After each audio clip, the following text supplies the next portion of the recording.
Hey guys, welcome back to Analytics Advantage with Angelo. Just wanted to give you guys an update. I know it's been a little while since the last video. Really trying to focus on the website, giving you guys as much information as I can on a daily basis or as close to it as I can. So keep an eye out for aags.online. We're on Facebook, we're on Twitter, trying to push as much free information as we can, hoping everybody has a great NFL season this upcoming year, and everybody wins some money, or at least as much as we can. So today, what I want to focus on is how do we handicap an NFL game. It's great if you go out there, you pay for picks, you pay for touts, or maybe you're just checking out Twitter, seeing who's giving free picks, and maybe you find somebody hot to kind of roll with. Great, that's awesome.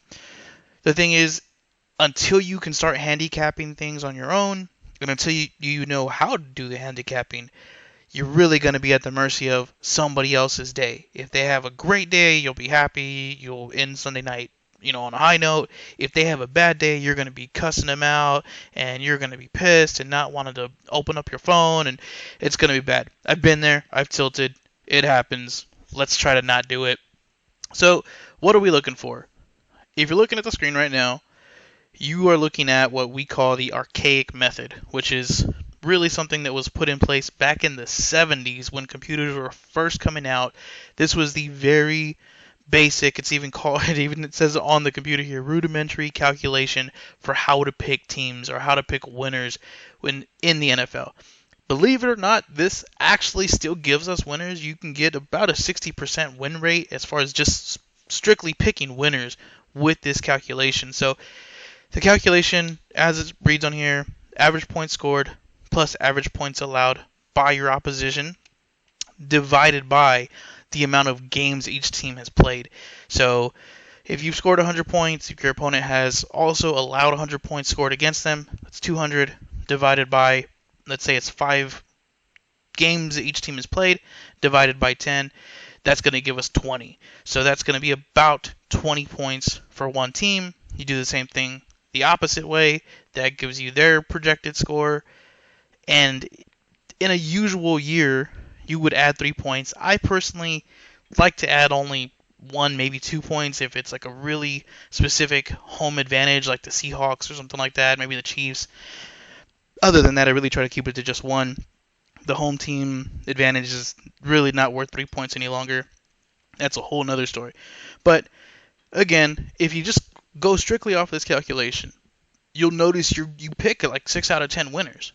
The problem is when it comes to spreads, it's not very effective. I mean, you're probably looking at 40%, maybe a little bit better, but it's a losing proposition when it comes to spreads. Aside from just the spreads getting in the way, even if you were to say, you know what, I'm just going to do money line, that's it, and I just want to pick the winners, that's fine. The problem is a lot of the money lines in the NFL are really heavily weighted to kind of get you out of that mentality. So you might have a team that is a definite, what some people call a lock, and it's they're going to charge you minus 300, minus 500 to bet on that team. Again, not really a winning proposition there either, because you can win 4 weeks out of 5. But that 5th week, if you're paying 500 on the vig, it's gonna eat all your profits. You'll be lucky to walk away with just even money. The house knows it. They're not gonna let you just pick favorites all year long and get your money. So good calculation to start with, just to kind of see if you're on the right track. If maybe you think the eyeball test tells you one team is definitely better than the other, throw the numbers in here real quick. Doesn't take too long. Most websites are going to have this information, like ESPN and NFL.com. You can find this general information. So, again, great way to start. After that, let's get into more of the heavy lifting here. So, one of the things I keep track of, and if you're going to the website, the aags.online, you're going to see this brought up time and time again, and it's one-score games.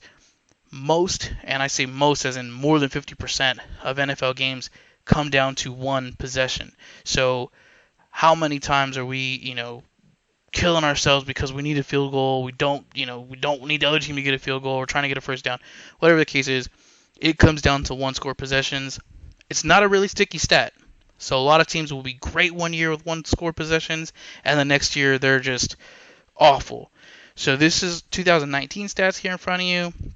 The Packers went 8-1. By one score possession, I mean 7 points or less. I know some people calculate that as 8 points or less. I'm doing 7 because a 2-point conversion to me is almost like a separate score. Anyways, another story. So the Packers 8-1, Saints 6-1, Ravens 5-1, Seahawks 10-2. So those are the 4 top teams with one score possessions for 2019. They did really great. I would say at least 2, possibly 3 of those teams are gonna take a nosedive from where they're at in 2019. The average is about 50%, maybe just a tick over 50% for some teams, but really the only one of those top 4 that's traditionally there is the Saints. The Saints in 2018 had a 71% one score game win rate. So they're pretty good at it, and really this comes down to coaching. How good of a job does the coach do in getting the team prepared, but more so how do they manage the clock with those last couple of minutes ticking away, with their possessions, with challenges. What are they doing in these last couple of minutes to swing the tide in their direction and hopefully get that win. And if you scroll through here, and it's on the website, so you can find this information at AAGS online. But if you look at teams at the bottom, like the Bengals, 0-7, first year head coach, I don't really want to ding him too bad on that.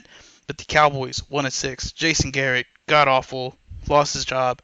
Chargers, 2-9. Anthony Lynn is terrible. He needs to lose his job, but he's not there. I don't expect much growth in this area for the Chargers. The Browns are 1-4. They let go of Freddie Kitchens. Again, it really speaks to coaching. How good or bad are these guys when it comes to these last few minutes or just managing the game? That brings me to my next point, which is your coaching report card. Now, I don't want to give away everything here, so I can't show you guys all my backstory, but if you're looking at the screen, you're going to notice that each team has a score here from about 21 on down. Really what this is taking into account here is your one-score possession games, turnover rates, blitz rates, as well as EDSR, early down success rate. Early down success rate is really only captured or cataloged on one site, that is sharpfootballstats.com. EDSR means early down success rate, so how successful are these teams at first and second down? A lot of times if you're watching an NFL game, they'll tell you the conversion rate of a third down. The Vikings are 1-4 on third down conversions for this game. That's great. Honestly, it's even better if we can just totally avoid third downs. So by having a high DSR, we either totally avoid third downs or we have a very manageable third down, something like a 3rd and 2, a 3rd and 1. The average length or distance to go on third down in the NFL, believe it or not, is actually 7 yards. So if you're looking at a team that's consistently 3rd and 8 or 3rd and a long 7, that's not good. That's going to be really hard to convert to a first down. The defense knows you're passing. The offense knows you're passing. The fans know you're passing. And you're just trying to play into the defense's hands at that point and hoping you get lucky or hoping that you get bailed out by a flag. So again, the coaching report card, I will keep the report card updated once the season starts on the website. So feel free to check that out. Go and find your team or teams that you're maybe trying to handicap.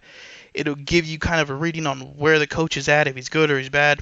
Like I said, and I'll preach this day in and day out, the coach is the most important person on that field.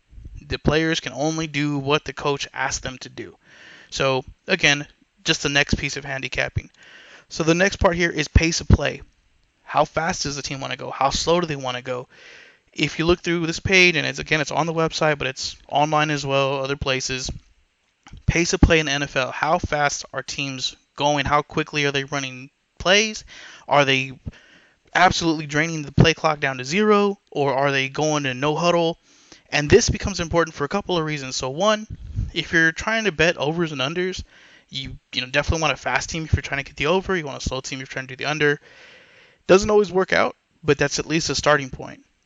Secondly, though, if you have a team that has a lot of different sets that they like to run on defense, they want to bring in a different linebacker or different defensive end, or they maybe have a couple pieces in the secondary that they're constantly alternating. You don't want them playing against a fast offense because that fast offense is going to keep these guys on the field. They're not going to give them a chance to swap out, to make any changes. It's just a good tool to come in here, see what you're going up against. Some of this is going to be common sense. So, like I said, if you see that a team like, I don't know, let's say the Raiders is like the Las Vegas Raiders, 30.9 seconds on average, is all situations. That's how long it takes them to run a play. So if you see that team is coming up and you're trying to bet the over or the under, you're probably going to want to lean under just because there's going to be less plays. Less plays mean less scoring opportunity. Less scoring opportunity also translates to fantasy.